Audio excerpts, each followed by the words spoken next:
So I'm with you today to reflect on being in conversation with Dan Palmer.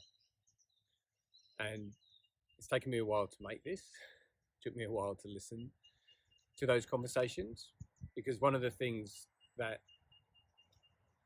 I'm very aware of is that what I'm reflecting on is the last conversations that I had with my friend Dan. And that has special meaning and special significance. So here's the key things, that this was a conversation that I really, really experienced a lot of joy in creating with Dan. And that wasn't always the case when I was in conversation with Dan. He was a provocative fella and someone who really enjoyed disrupting the way that I was thinking, and really tried to sort of get in and under and down and through into sort of where I was sourcing from. And I think that was very much his volition in life. And I think that was a practice that he devoted himself to, especially in the community where I met and got to know Dan, which was in Carol Sanford's Deep Pacific Change Agent community. And then specifically in this conversation, there's really two things that I've been reflecting on more and more. One was Dan's real attention to language and his very intentional choice of speaking.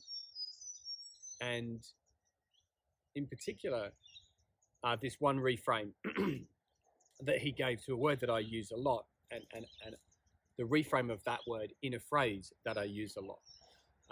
So I'm wearing this t-shirt today because the conversation with Dan was in a series of conversations about regeneration. But I have another t-shirt that says, "Pay attention to your intention." And that's a phrase that I've been wrestling with and thinking about how to reframe, because I actually don't like the use of the word pay in it. But what Dan reframed was the attending part.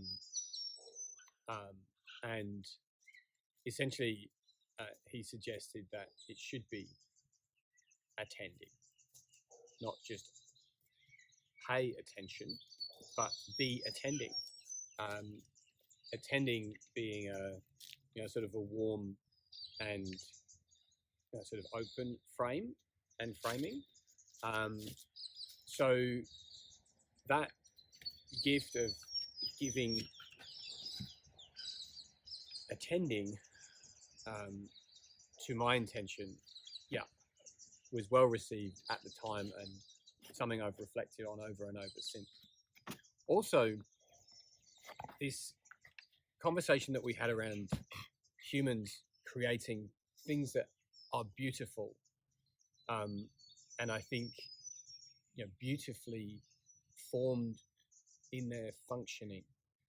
And the specific analogy that I offered in that instance was of the house that I grew up in, which by lots of standards is a very sort of sustainable home, but is simply an older way of building in the part of the world that I come from, building with wood and clay and mud and what is essentially grass, thatch. And I'm recording this here because this structure is something that just kind of emerged at request from my kids. But the way it came together really wasn't with much preformed intention of how I was going to construct it. It was just simply, I will do this, and these are the resources that I have available, and these have all, sort of become available in this place that I'm custodian of. And I'm going to continue this video as a voiceover of a little walk around this structure, just to give a little bit more attending to how it's emerged. And really very grateful to Dan for um, offering someone who doesn't consider themselves to be creative um, a way of connecting with the creativity that is innate in all of us. And this is one of my offerings.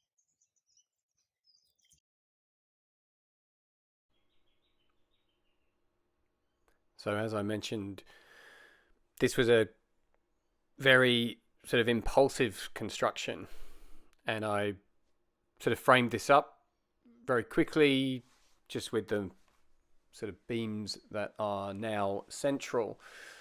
And then I proceeded to layer these branches and sticks around it. But the innate weaving and the flow that wraps around this